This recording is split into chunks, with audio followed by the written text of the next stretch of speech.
FitLab PGH back with a movement tip and lifestyle hack. We believe movement is a lifestyle, not just an activity.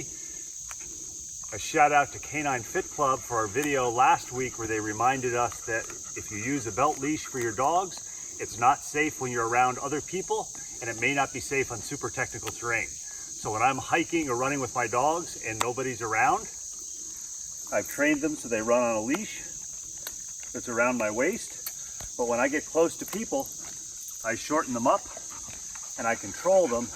And if I get to super technical terrain, I've got the leashes on carabiners, so I put them in my hands. So thanks Canine Fit Club. We want to exercise or move with our dogs, and we want to do it safely.